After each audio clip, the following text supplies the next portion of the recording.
I'd like to acknowledge the traditional owners of the land in which we're meeting today, and I pay my respect to elders past, present, and emerging, and to any Aboriginal or Torres Strait Islander people that might be on the call with us today.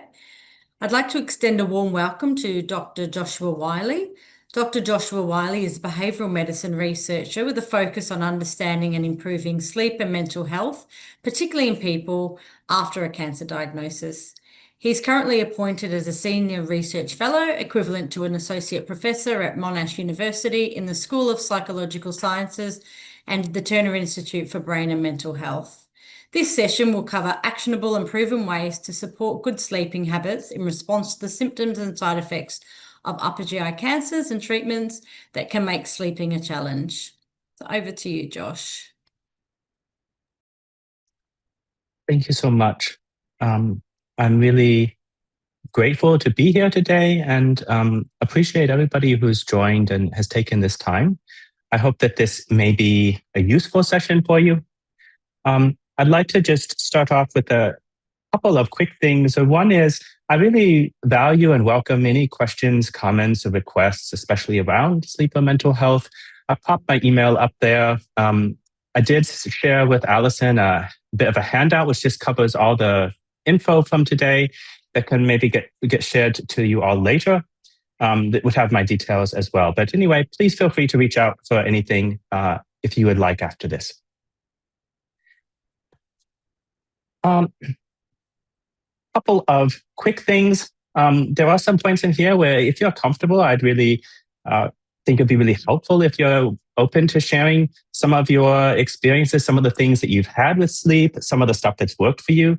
I think where we can actually kind of learn together and from a lot of the experiences and the expertise that I'm sure all of you've had in your experiences, in what has been challenging and in what has actually helped you and really help groups. So there'll be sort of parts for that throughout.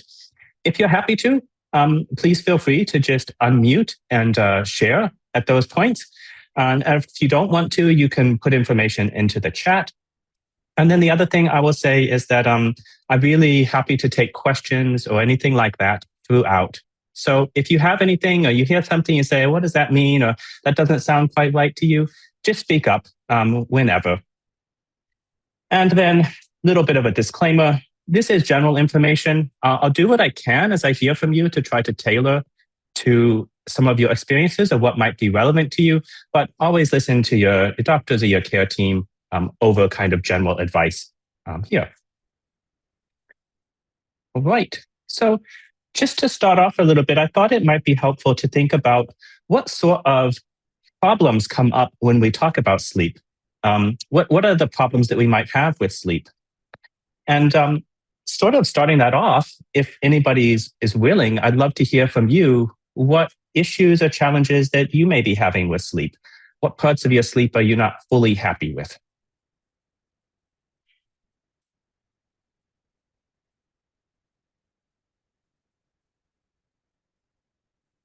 And again, if you are happy, just go ahead and unmute and say it, or you can type it in chat if you prefer. I'm happy to start off. Yeah. Look, well, I don't know what part's what with the sleep. I know that it's really poor at the moment, but I mean, I'm 70 and I know that people start to have sleep problems as they get older. But also, as far as my treatment is concerned, I still have a lot of daily fatigue, even though the treatment's finished. So, if I go and quite active, which is really good, I'm very grateful to be able to do that. But I still have to have a nap in the day or, a little catch-up sleep somewhere. And then when I usually go to sleep on the couch here, I'm watching telly in the evening, not taking anything in at all. Then I go to bed and I'm sort of awake again. And that's one problem, just how to balance it out so that you're sleeping at the right times. I find that really difficult. And the other thing, I still have like digestive problems that will keep me awake sometimes, not all the times, but some days, you think, oh God, when will this belching stop or whatever? And that's a bit of a problem too. So that's just a start. There's lots of different reasons, I'm sure, but that's my little catalogue. That's excellent. And thank you so much for sharing. It's really good to hear. And I think hopefully there's a few things that we can talk about that may help with some of those things. Thank you. Thank you. Anyone else?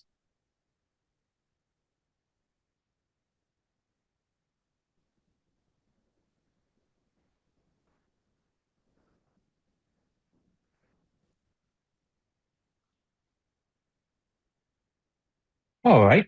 Well, I can share a few other things. So we've Okay. done recently a survey of people with upper GI cancers as well as some of their caregivers.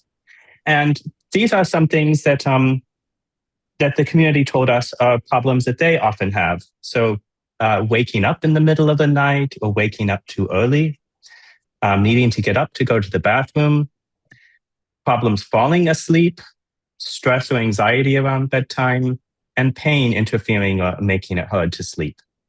So maybe, Deb, thank you so much for sharing yours. And I think some of those, some of the examples that you gave are really helpful. And then these are some others that are common and perhaps may resonate with others of you. The other reason I'd like to start off sharing some of these things is that it is just to normalize, I guess, that many people have various problems with sleep. And so if that's you, that's quite normal. And it's not, you're not alone. And that's not sort of typically very unusual. With that said, obviously, we want to do the best we can to get you sleeping the best that you can be sleeping and feeling the best that you can be. So normalizing it is not to say, ignore it or it's not a problem, but just that you're not alone and it's not at all unusual. Some other sorts of things that we can kind of think about a little bit more conceptually, I guess. We can think about too much or too little sleep. Usually people talk about not getting as much sleep as they want, but some people end up sort of sleeping more than they want. These kind of problems, falling asleep or staying asleep, the timing of when you're sleeping. So some people, you might want to be up in the morning and get an early start, but you find yourself sleeping in quite late, or you might like to sleep in late, but you have an appointment and it forces you to get up. And so we can think about the timing of it. And then the other kind of broad category of common problems is these kind of nightly awakenings or these broken or fragmented sleep. So those are just kind of a few of the sorts of things. And there's some different strategies that I can talk about that help with different parts of these. Very briefly, I don't think really anybody needs to hear this too much, but just why it matters. When you have trouble sleeping, it can have a lot of impact on you, your concentration, your energy, how you cope with pain or stress. And with that said, it's usually not something to panic over. Our bodies can catch up on deep or important sleep after shortfalls, and people are generally pretty resilient.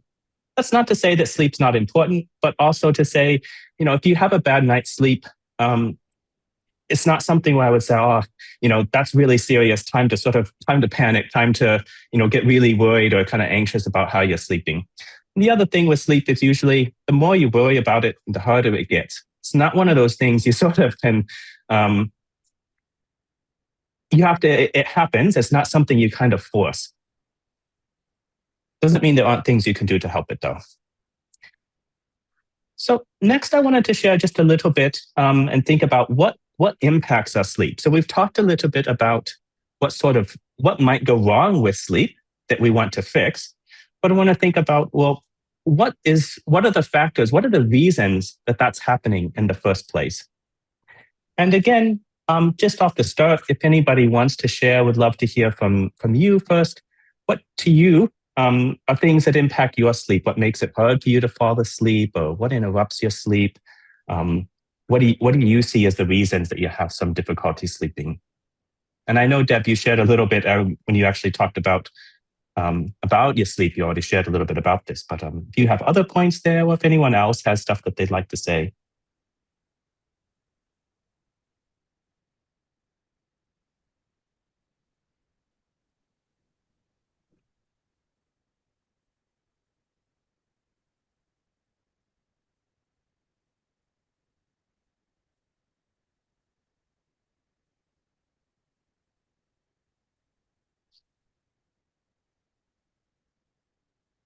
Yeah, Stephanie. I was just going to say at the moment, for me, I'm having to have this nasogastric tube and feed overnight. So I've got this drip at the side of the bed that's got a light box on it, and I have, even though I have an eye mask on, and you can hear it sort of whirling away, you know. So that sort of disturbs a bit, even though I have earplugs in as well. Thank you. That sounds challenging, and also sounds like you're already doing a lot of what could be done to manage that. Yes, hello, it's Marilyn Brooks here. I have neuropathy in my feet, so getting to sleep at night, I have this sort of burning sensation from my knees down, and my feet twitch and tingle, and there's a little bit of numbness there, so that causes me a few problems to actually get to sleep. So Yeah. that could be done about that. Once you fall asleep, does that tend to, do you are you able to stay asleep then? And it sort of, I don't know, it subsides, or you just don't notice it because you're asleep? Does it keep going, kind of waking you up? Because I'm asleep when I do wake up, which is, and then I'm usually awake on the hour, every hour till 4:30, 5 o'clock, and that's when my day starts, actually. So it's some days it's better than, and nights it's better than others. It just depends, I guess. I'm not sure why. Yeah. That's my little contribution there. Thank you. Yeah, thank you. Anyone else?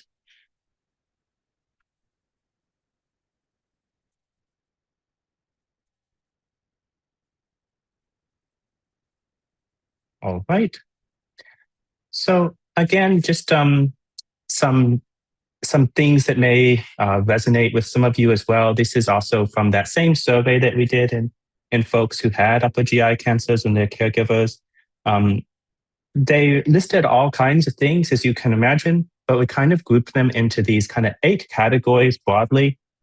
These are big categories, I realize, but things like kind of body or physical symptoms, so reflux, digestion we've heard about today, pain and neuropathy, coughing, breathing, sometimes temperature swings, sweats, dry mouth, some kind of side effects of treatment or positioning challenges because of that. So that might be like trying to sit up to sleep a little bit because of indigestion or things like that. Bathroom needs, psychological factors, so worries or fears, thinking, sadness, financial, whatever it may be. It doesn't have to be about cancer, and of course it can be about cancer, but a lot of times we have lots of other stresses and challenges in life, in our work, with our families, in our lives, with partners, friends, that also bear on us. And sometimes it can feel like those things come out particularly at night or when we try to rest and sleep. And a few others, household factors, so partner, and I have timing or snoring here. So if you've got a bed partner and they come to bed after you and disrupt you when they come in later, or they snore, children, pets hopping in and out of bed, or things like that. Environmental things like heat or noise or light, schedule and habits, so things like appointments or what's going on there, and sometimes contextual stressors, which we talked a little bit about with the psychological ones. So these are just things that people shared with us with sort of factors that they saw making it harder for them to sleep well. And then I want to share a little bit about kind of a research or science perspective on some kind of key factors that impact our sleep. This isn't kind of all the physical symptoms, but I guess it's like, how does the body know when to sleep or not? And what are some kind of keys there? And we often think about sort of 3 pieces. One of them, I'll call this like sleep hunger. You can think about that like being hungry for food. Like the longer you don't eat, the hungrier you may become. And in the same way with sleep, the longer that you're awake, the sort of hungrier you are for sleep. Sometimes this gets called sleep drive as well. And that's important for then helping you fall and stay asleep. things like naps is a bit like having a snack before a meal. So it reduces that sleep hunger and will make it a little bit, or can make it harder to fall asleep. Now, again, just like snacks, if you have a light snack in the afternoon, it doesn't mean that you don't want dinner. But if you have a really big one, it can make it harder or make you less interested, right, in that. And same too with sleep.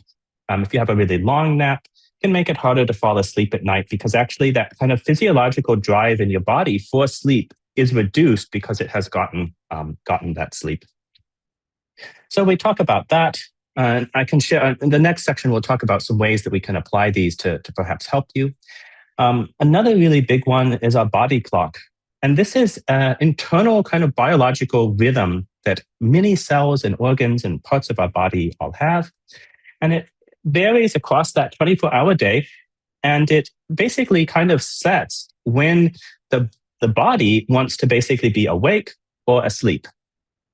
And the easiest example I like to give of this, if you kind of are wondering what it's like, if you've ever traveled somewhere else, if you've ever gone to a different time zone and you've had jet lag, where that is the body clock not having caught up to the environment yet. So your body clock's still in one time zone, but now you're trying to live your behavior when you're trying to be asleep and awake, you're trying to match to a new place.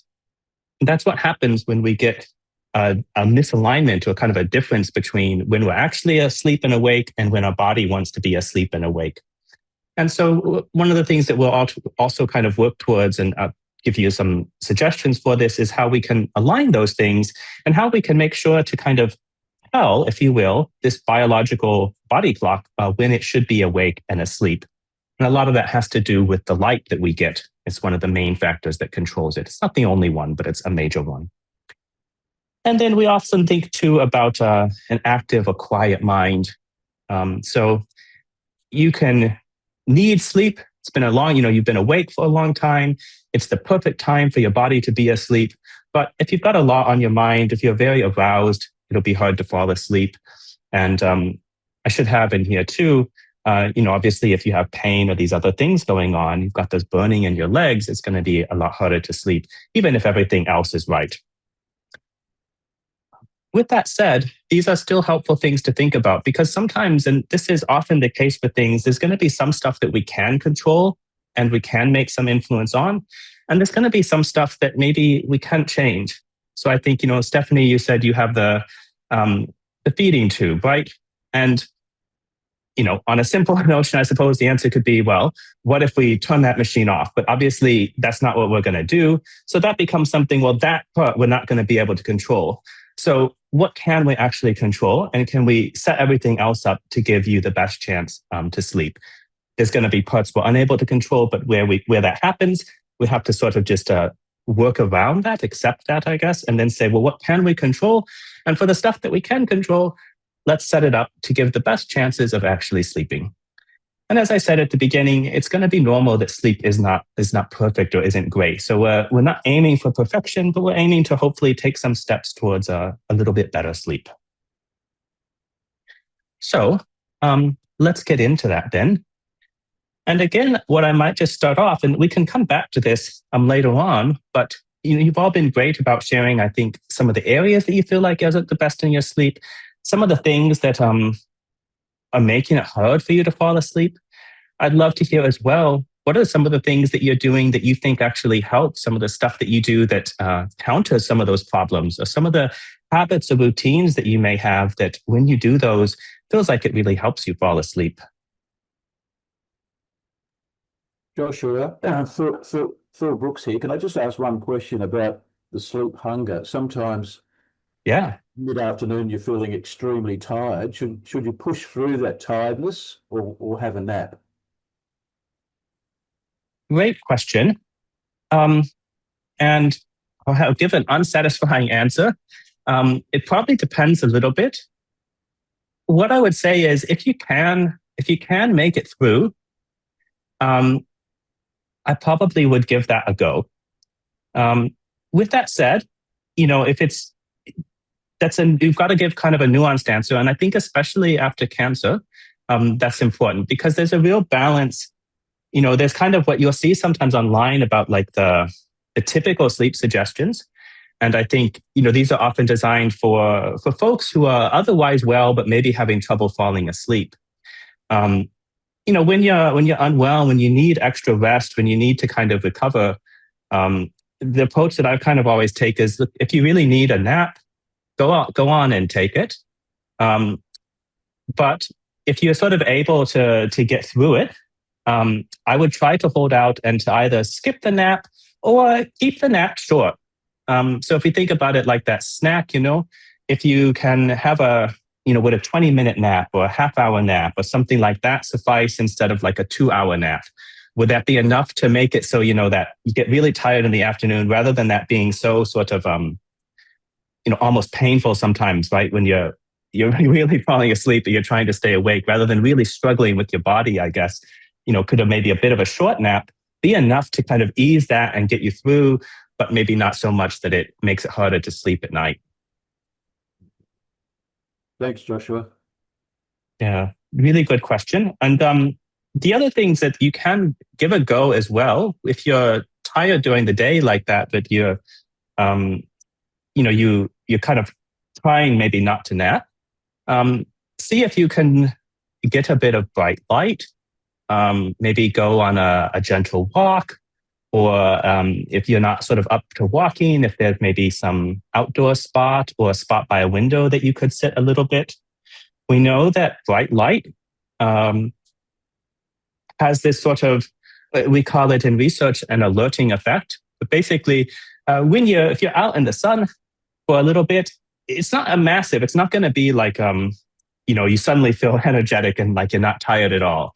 But it can help take the edge off of that sleepiness while you're getting that kind of bright light. And so if you are sort of in the afternoon, you're like, trying to stay awake is a real effort, but you're thinking, I want to be able to fall asleep easily tonight, so I'm trying not to nap, but it's so hard to stay awake.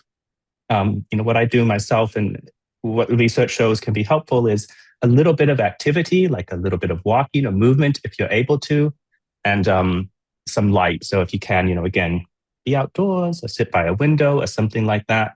It's got to be fairly bright to work. So like a dim lamp, if you're in a room with no windows, you just turn on a dim lamp. That's probably not going to be enough to sort of do it. But if you're able to get some sunlight, or if you don't have windows, some really bright overhead lights or something like that, that may help also just take that edge off that sleepiness that happens in the afternoon a little bit. Thank you. Yeah. Other questions?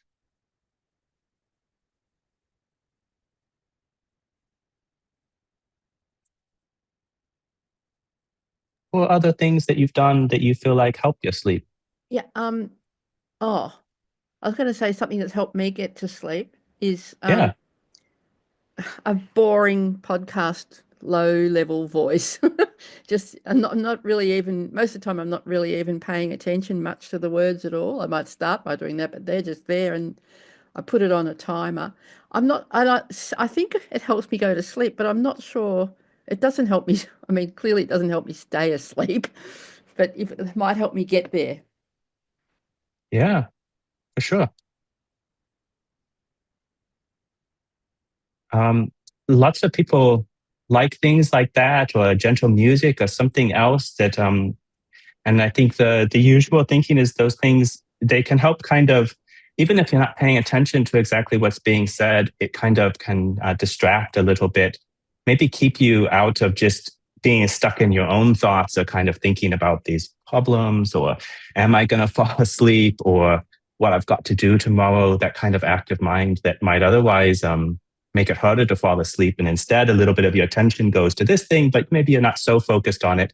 I love what you said about it being a boring podcast. And that's really important, right? It can't be like a terrifying crime thriller that's making you really engaged and really worried or something like that. It's got to be something sort of easy that way. But those can be great for falling asleep. It doesn't surprise me. It doesn't help you stay asleep, but those can be effective ways to help get to sleep. And that each of those are important.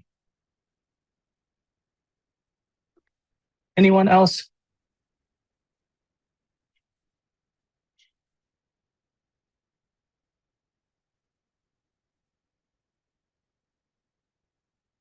right? So just some things, again, shared from the survey. So the people from the community telling us that was helping them. They talked about a routine. So having kind of a routine when they go to bed, when they wake up, low light and low stimulation before bed. That's kind of what you're saying there, I think, Deb, something like a boring podcast, right? It's not a very stimulating sort of thing. It's a quiet wind down kind of activity. Obviously, stuff like your environment, comfortable mattress or pillows, dark, cool room. People mentioned blackout curtains. Activities to wind down, like reading or audiobooks, breathing or meditation, are things that people have mentioned helping them. Morning daylight exposure, regular exercise, around eating and drinking, avoiding heavy meals and the time before bed. Some people mentioned milk drinks or tea being helpful. And I realize some of this is challenging and may not all of these things will apply to all of you. And there can be stuff as well where you might be on a particular feeding schedule, right, where things aren't in your control. So there's not all of these are going to be for everyone, but there might be pieces here. People talked about wake up, so getting out of bed for a quiet activity. If they can't sleep, going back when sleepy. And that also some people finding medications or herbal supplements helpful for sleep, and things to manage symptoms like managing reflux where possible, wedge pillows, the bed angles, things like that were talked about as strategies that people in the community found helped them to sleep better. So a lot of those things, I have to say, are basically spot on of what we would say from kind of all the research on sleep can be helpful. And I'm going to just go through kind of a few things that research shows can help sleep. So I'll be going through these. If you have questions or want clarification, think that it really won't work or apply to you, or are interested but aren't sure how you could actually use it, speak up. Happy to talk about any of these. One of the kind of big principles that we talk about in research is going to bed only when sleepy. And the idea there is that this isn't everybody, but some people will sort of say, okay, I didn't sleep well. I want to make up sleep tonight, right? I had a bad night last night. Let me try to catch up. And if you're not sleepy, like let's say it's 8 p.m., but I normally go to bed at 11 p.m. If I get into bed at 8 p.m. thinking I'm going to catch up, and I'm not very sleepy yet, my body is not really ready to sleep, but I'm thinking in my head, sleep's important. I need to catch up on this because last night was so rubbish. What might happen is that then I'm lying in bed there, right? And I'm not sleepy yet. So it's going to be really hard to actually fall asleep. And what can happen then is, after half an hour lying in bed, and now I start to get frustrated. I'm annoyed. I've been trying to sleep. I'm not sleeping. And that's a frustrating thing. And you almost end up in a fight, but you're in a fight with yourself to try to fall asleep. And that kind of process, that kind of, frustration or trying to force yourself to do something that is just not happening, doesn't actually help sleep. And the harder you try to make it happen, the harder you try to say, I've really got to fall asleep now, or, something like that, actually, the harder it is to fall asleep. And so what we usually sort of suggest instead is basically just this: wait till you feel like you can fall asleep to start trying to sleep. Most people notice that pretty easily, but it's looking for things like yawning or nodding off at all. Try to be aware of the sensations in your own body, what it feels like when you're tired and when you're ready to sleep. Something that may be especially relevant for you and after cancer to try to distinguish as well is what's the difference between feeling tired and what's the difference between feeling sleepy. So you may, because of treatment, because of everything that you're going through, it's quite common, I think, that you may not have a lot of energy. You may feel fatigued. You may feel tired all day. But see if you can't start to notice in yourselves, what is feeling tired is in, I don't have energy to do anything, or I feel like I need to rest, like just sitting down or relaxing, versus what does it feel like when, if I put my head down, I'm going to actually doze off and drift off to sleep in a few minutes, and see if you can start to notice a bit of that difference between those. And some people, and when you're sort of healthy and energetic, they may be very similar. So you may mostly be, awake and alert during the day, and you're neither sleepy nor are you sort of tired. And then they get sort of tired and sleepy at the same time. But when you're unwell physically, those can kind of separate. You can be tired even when you're not sleepy, and you lie down, but you wouldn't fall asleep. You can think about that with naps as well. So, in the daytime, if you're tired and you go to take a nap, what does it feel like if you're able to lie down for a nap in the day when you would immediately fall into sleep? Versus what does it feel like in the day when you're really tired and you lie down and you don't actually sleep, but you just sort of are resting there quietly. And, maybe your body's out of energy or fatigued and it needs that rest, but it's not necessarily sleep that it's after. It's sort of more rest. See if you can kind of learn those two things and what they mean for you, because you can rest whenever you need to rest. If you can learn when you feel sleepy, then that's when I start to feel sleepy. That's my cue. That's my body telling me now is the time I can actually go to bed and sleep, or the couch, or wherever you're going to sleep. To try to break that frustration with sleep, so that you're not sort of lying there trying to sleep but getting frustrated because you're not, we'll often also say to actually, if it's not working, if it's not happening, and there's no strict thresholds, but what we usually say is around 20 to 30 minutes. If you've been trying sort of that long and it's not working for you, see if you can't basically stop trying for a little bit. So that might be getting up, going somewhere else. If possible, getting out of bed. If it's not possible to get out of bed, you might just sit up a little bit or switch positions or something like that. And just do other quiet, relaxing activities, going back to bed or trying to sleep again when you're actually sleepy. The goal of this really is, again, we don't want to be fighting ourselves. So if you're in bed and you're trying to fall asleep, but you're just not sleepy, or you were asleep, but then you woke up and you're not sleeping anymore. Well, you are sleepy, but you've got neuropathy and it's really severe, and you're not going to sort of be able to fall back asleep while that's happening. Lying there, thinking about sleep, sort of hoping it will come, getting frustrated that it's not coming, that will make it harder to sleep. It won't help. It'll make it sort of harder to sleep.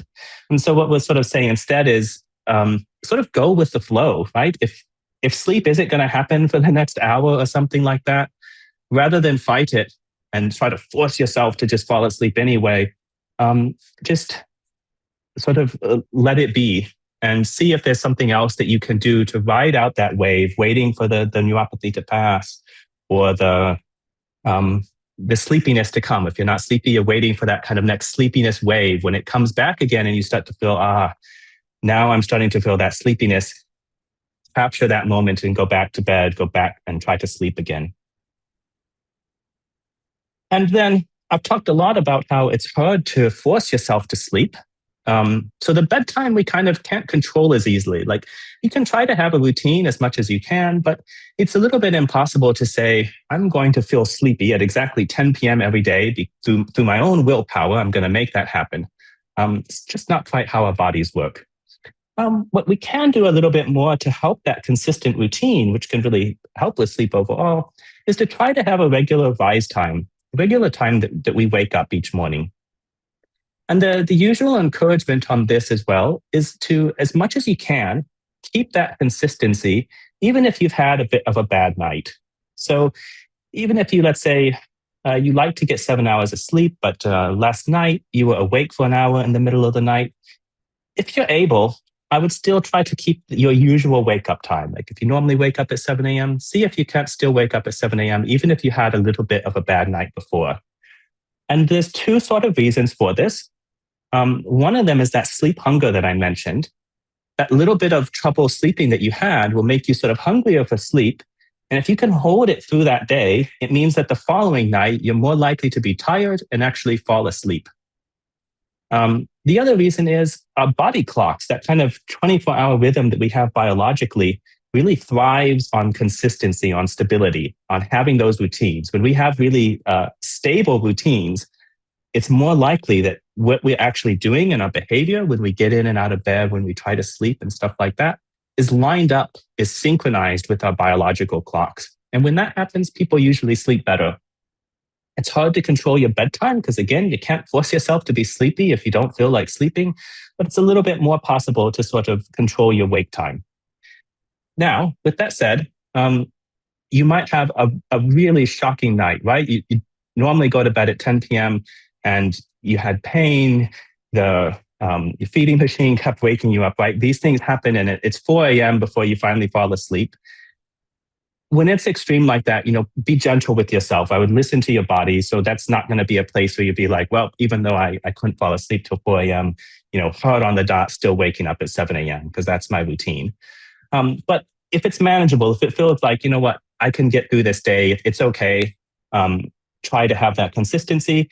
Where that can't be held, the night was too bad and you fall asleep at 4 a.m. and you want to just kind of sleep in till 9 or 10 or whenever your body will let you, be gentle with yourself, do that, be consistent when you can. But there's going to be probably nights where that just things don't line up that way, and that's okay.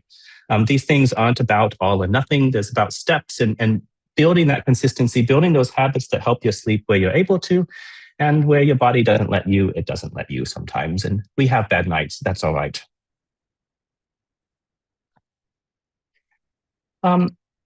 I'm not going to go over these in detail. I suspect they're all pretty commonly known. There's, it's in the handout that'll go around to you as well afterwards. But things like trying to avoid caffeine or nicotine closer to bed. I say 6 hours here. It might be beneficial even longer. There was one study that suggested even within 12 hours of sleep can have some impact on sleep. So really the earlier, it's fine to have caffeine, have a coffee, have a tea, whatever, but the earlier in the day you can have it or the further away from sleep you can stop is good. Alcohol, avoiding that with near sleep, even though it can help you fall asleep, and there's plenty of stories of people having a nightcap or things like that. It might help you fall asleep initially because it can kind of relax to sedate you, but it's really not good for your actual sleep overnight. It fragments and kind of breaks up your sleep. And even if you don't actually wake up and notice it, when we measure sleep electrically, when we actually measure the brain of people who've had alcohol before sleep, their brain is in not the same sort of sleep, and it's in a kind of a worse sleep quality than when they didn't have alcohol right beforehand. Where possible, managing food. Exercise or physical activity is really generally probably good for sleep, but it's probably best to avoid it right before you sleep, unless it's very light and gentle. So some gentle stretching or something like that in the evening, a peaceful walk outdoors, kind of a slow walk, that's probably fine. But anything more intense, I would say, is good, but don't do it in those few hours before bed because it tends to wake people up. And there's some data that suggests you go to bed later if you exercise very late. Noise or temperature, you can use things like earplugs or white noise to try to manage noise. Aim for a cool room where possible. People tend to get deeper sleep when they're just a little bit cool, not freezing cold, but perhaps just a little bit cooler than you would like while you're awake is kind of the optimal for sleep. And for naps, if you need them, if you can avoid them, that's great. If you need them, try to keep them less than an hour. And the other big tip on naps, I talked a little bit about Philip before, but the earlier in the day you can do them, the better as well. So if you know you need a nap and you're already feeling a little sleepy at noon, take the nap at noon rather than waiting until 3 p.m., for example. That'll just give you more time between that nap and when you ultimately go to sleep at night.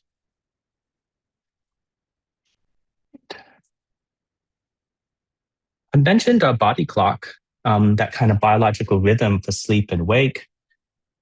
Many things can impact it, but the biggest one is when we get light. And so the kind of general thing that I would say there is, in the morning and in the daytime, try to get as much light as you can. So that can be things like sun, going outdoors. If you have a breakfast, a tea, or coffee in the morning, if you're able to, you have a porch or a garden or some backyard you can sit in for that, so you actually get that nice morning sun, do that. If you can't be outdoors, do you have some windows? If you can't go outdoors and you don't have any windows, then the brightest light you can get through overhead lights or things like that.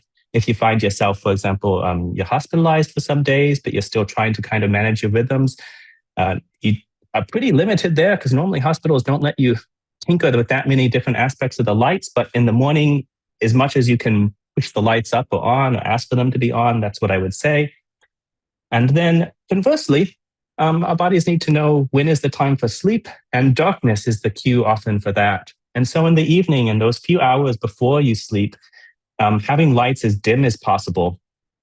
And if you have inside a room, like if you've got bright overhead lights and a lamp, in the evening, I'd say try to keep the overhead lights off, use the lamp.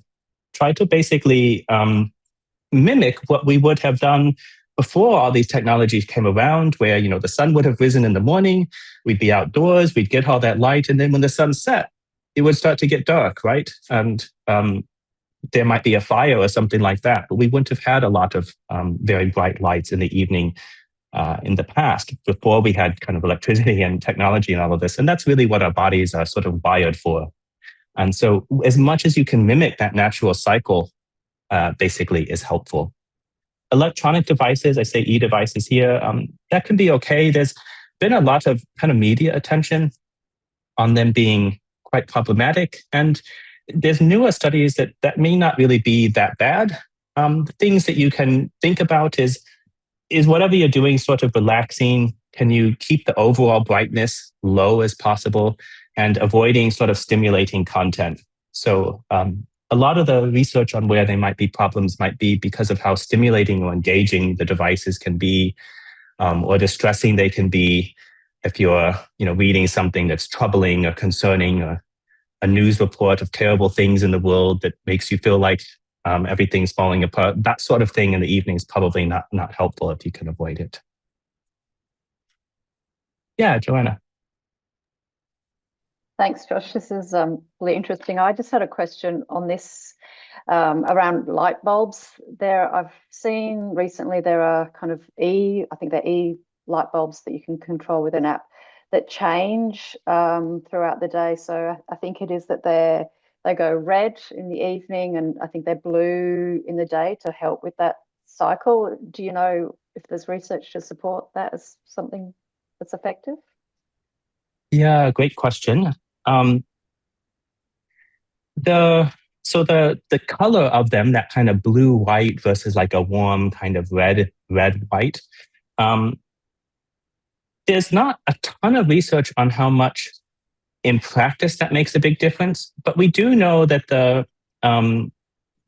wavelength, the color of that light, the body, in particular the cells that basically control that kind of 24-hour body clock, they're especially sensitive to light in that kind of bluish range. So they're the most sensitive to that. And so a blue light in the morning or daytime makes sense, kind of a blue-white, not like blue, but like a blue-white. And that in the evening, kind of, rather, it's like biologically sensible. It's probably not a huge effect. That is, if you don't do that, it's not like your sleep's going to be ruined. If you have blue-white lights, and that's what you have day and night, it's probably not like, now you can't sleep at all sort of thing, but it could have some impact. The other thing that's really nice about those lights that kind of change is a lot of times they not only change that color, they also change the brightness. And even if you have a red light, if it's, blindingly bright, it's going to probably not be so helpful for your body. And so being able to actually kind of adjust and have bright light during the day and kind of dim light in the evening can be really nice. And I do that. I spend too much time in my study. So my wife and I put those lights actually in our study because that's where we tend to be in the evening, and in the mornings a lot, and when we work from home. And so being able to actually adjust it so that we do get bright light in the day and can have a dim light in the evening is pretty helpful. And Mike, yeah. This is where I have to admit, I actually have a master's degree in illumination design. And when I bought the house that I'm in, they changed all the light bulbs over the time you could get them, and some of them are still working after 8 years. But you can switch them between 1800K, 2200K, and 2700K. And so I spend most of the evenings in about 2200K. But if I get up during the night, I'll have everything switched down to 1800. You can't get these light bulbs anymore, unfortunately, but you can get similar ones. But I have read probably like hundreds of the research papers. And I would say absolutely, definitely, you should be living in like those lower color temperatures of an evening. So, and as far as sleeping goes, there should be almost zero light in the room. If that means you've got to get blackout curtains, then you get blackout curtains. I mean, I have 100% agree, Mike. Sorry? I said 100% agree with Yeah. what you've said. It was pretty difficult changing the lights over. People sort of got up me in lighting stores, but eventually I managed it. So I'm sorry, memory doesn't work fantastic at the moment these days. They can be difficult to find in the stores. Generally, the stores don't really have anybody who can help you anyway, and they'll sell you something that operates at like 6,500K, which you certainly don't want. Like I can see there's a house probably 100 meters away from me. They're a bit higher than me. They leave their lights on all night. I can see clearly right into their kitchens. So, yeah, it's not a good idea, basically. I don't know how they do it. Sometimes, though, you've got to spend a bit more money to set up the lighting across the kitchen bench and dining room tables. But, if you're having trouble, then I think it's worth it. Yeah, I think if you can do it, it's quite helpful. If you can't, you do what you can do. And with the blackout curtains as well, things like eye masks, if you can tolerate them, can be used where, it's hard to actually put up blackout curtains or get that room all the way dark. But when we do like sleep studies in the lab, we always have rooms with no windows where we can actually make it, completely shut out all light. It's the ideal, but again, it's a little bit hard because a lot of times buildings they weren't designed to give us the best sleep. That's not kind of necessarily what they were built for. So sometimes you've got some constraints.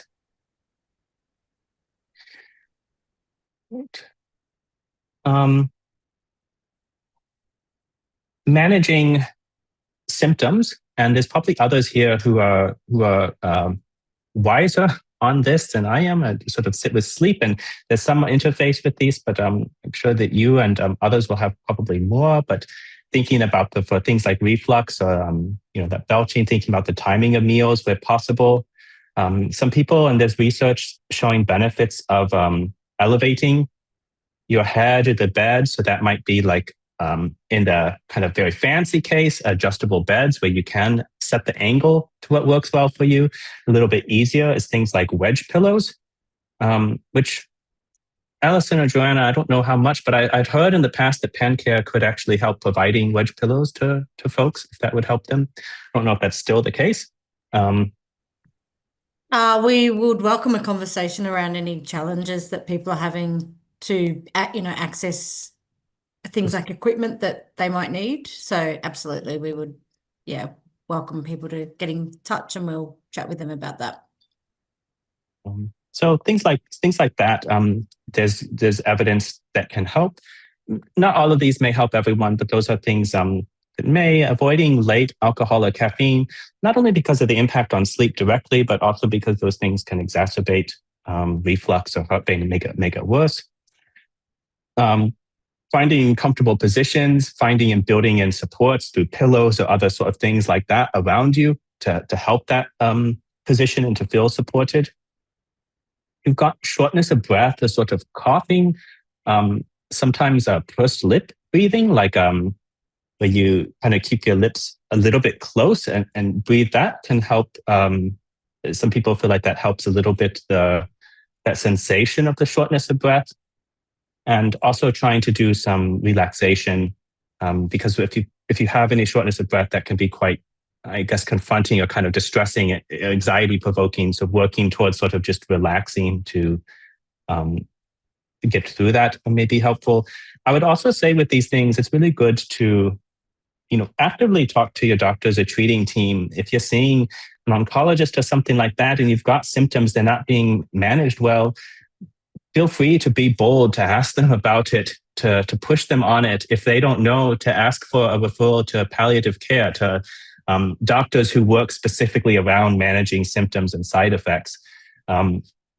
You may be managed as well as can be managed. And there's going to be some point again where we say, what can we control? And then what we say, we've done what we can't make this any better. We're going to have to sort of live that the way it is and focus on what we can control. But if you, a doctor can do something to reduce some of those symptoms a little bit, to manage that neuropathy, then obviously that makes it easier to sleep if those things that are disrupting you can be addressed as sort of best they can.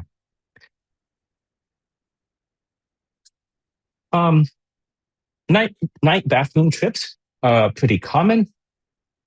Not a brain science sort of thing here, but if you can drink a little bit more during the day or afternoon and a little bit reduced drinking, especially right before sleep, emptying your bladder, using the bathroom right before you go to sleep, if you're possible, and just getting into a routine of that, avoiding caffeine or alcohol late. I feel like I'm saying this so many times, but another thing that caffeine does is make you more likely to need to pee.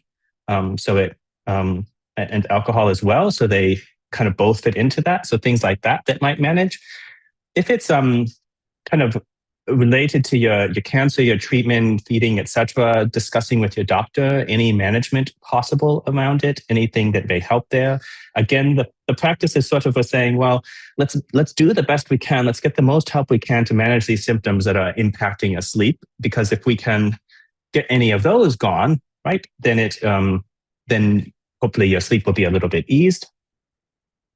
And then we can think about minimizing impact. And so that's like, all right, maybe you're going to need to get up and go to the bathroom, right? You've done what you can do. You've tried to minimize it. You've talked to your doctor. You manage the best that you can, but it's happening anyway. How do you make it so that when that happens, it impacts your sleep the least possible? So how can you make that overall process sort of easy? So that might be things like having easy off clothing, so it's not hard or sort of complicated to do. Thinking about if it's cold out, how you can stay sort of warm on that. So like you don't get out of bed and you're not now like freezing and chilling while you're going to the bathroom, because now can wake you up more, right? By the time you get back to bed, if like you had to get out of your covers and it's, Melbourne's winter and you don't heat, so it's 5 degrees in your home or something, and you sort of freeze on your way to the bathroom, and now you're well and truly awake. And it's harder to get sort of back to sleep. Thinking about night lights or things like that. Mike was talking about his adjustable lights that can do that. But the key there is ideally when you get up to go to the bathroom, you want enough light that you can see and not trip or have falls, which are also big problems, especially when you're up in the dark. But at the same time, we don't ideally want to be having like really bright overhead lights that are So if you can have dim lights or night lights, or if you've got adjustable lights, different ways you can get there, but trying to have just enough light that you can safely get, to and from the bathroom, but without waking yourself up more than needed.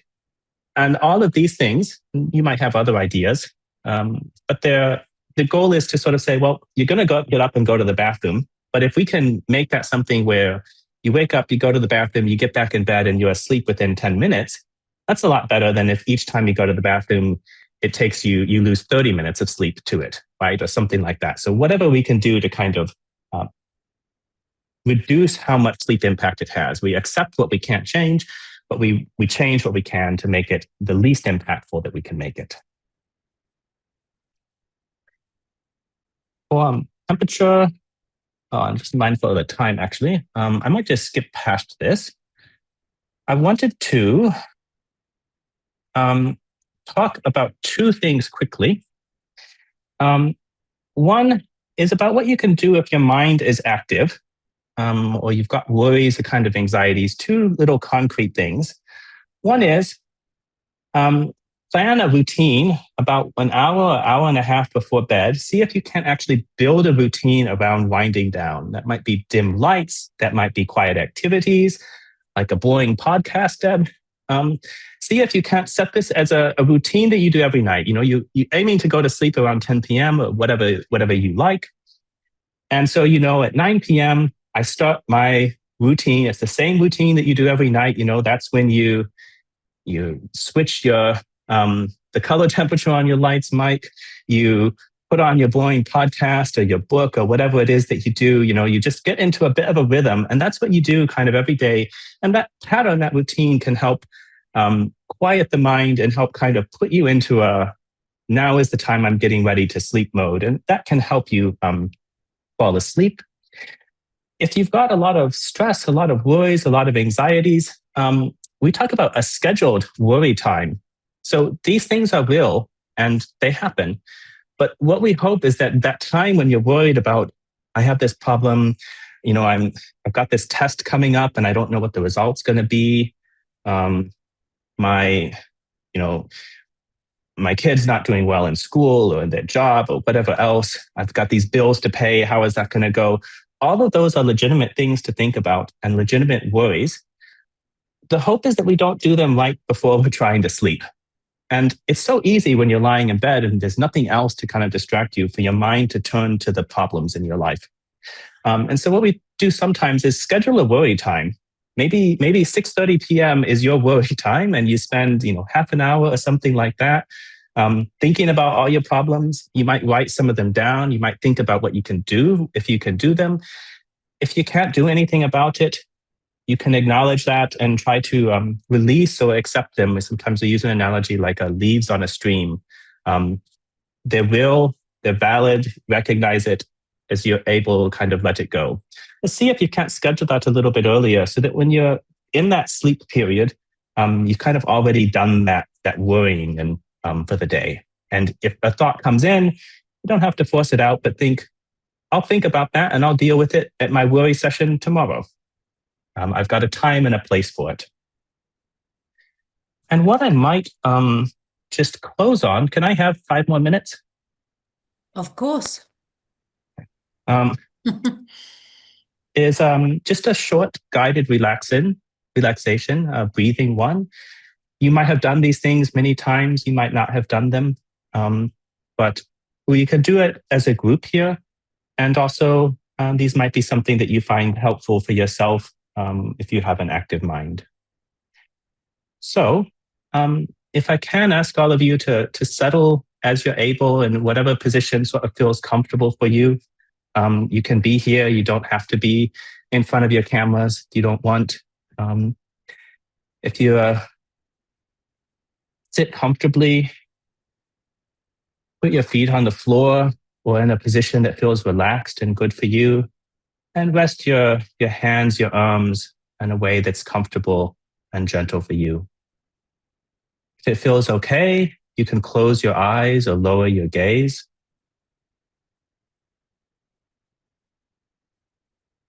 And to start, begin by noticing your breathing.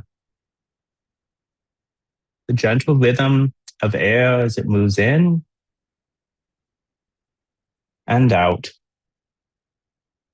There's nothing to change, nothing to fix. We're just breathing.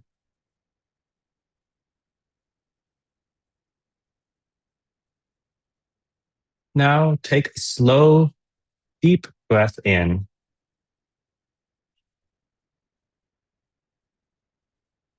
And gently exhale through your mouth.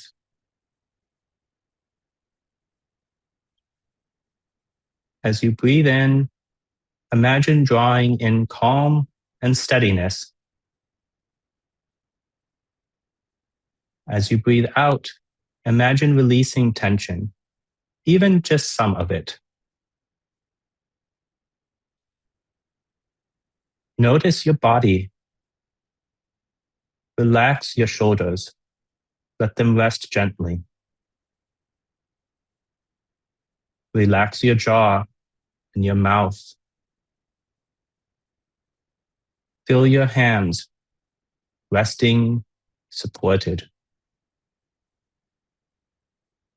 And keep breathing slowly in and out.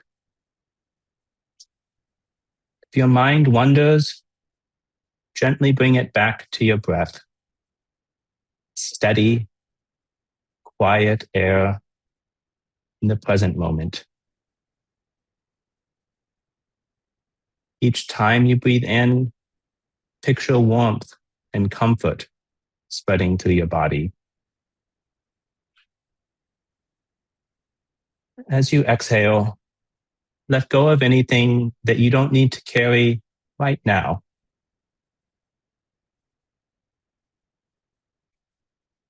Take one more slow, full breath in.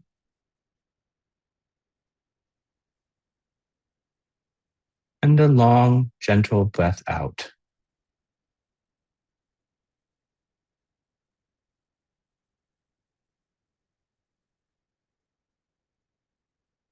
Gently bring yourself back to the present.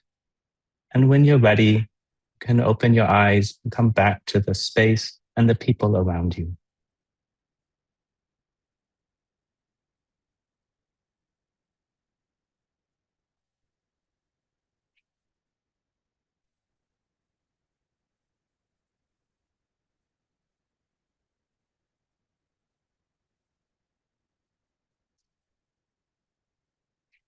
So these kinds of things, some people find helpful also in preparing for sleep or when the mind is busy.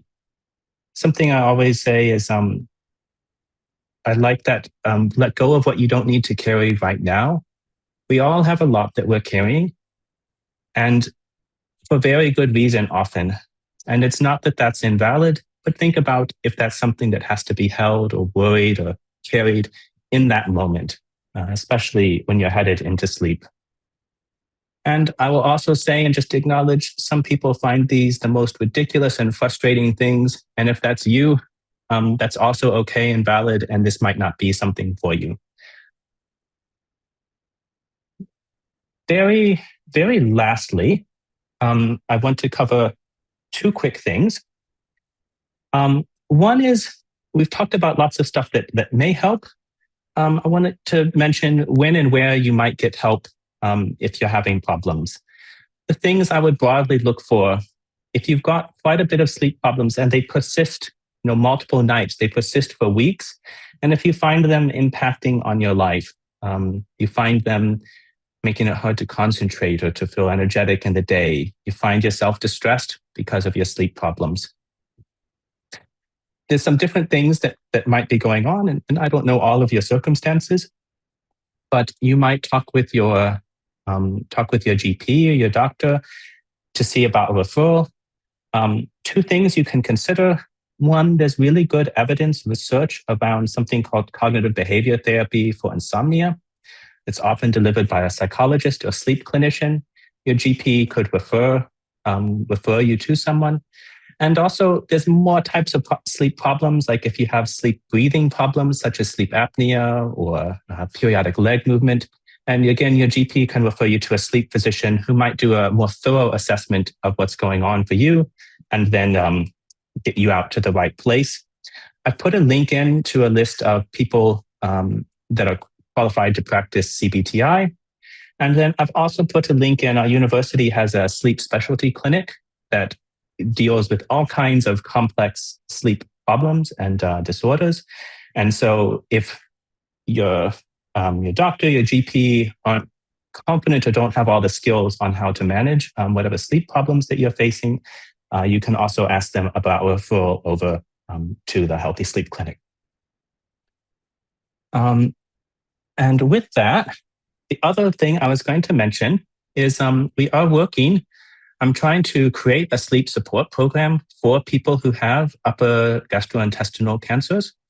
The hope is to build it and then try it out, and hopefully that this could be something that's available to more people. With that said, and I think already shown in this session today, there's lots that we have to learn. And if we're making something for you, we'd like you to be part of actually telling us what you would like included and what you think isn't quite right for you. And so if any of you are willing, we'd love to have some separate short Zoom sessions with you. We do it at times that suit you. And it would be to share some of our ideas and hear from you to make sure that whatever we create is right for people who have upper GI cancers. We do give you thank you payments of $90 an hour, just as a recognition that you bring a lot and value to it. So if anyone's willing to do that, please pop your hand up or send me an email or reach out to me, and would be very grateful on that. But that is it for me. Happy to talk any more if there is. If you don't have questions right now, but they do come up later, I also very much welcome you to email me, to reach out. I'm happy to talk anytime.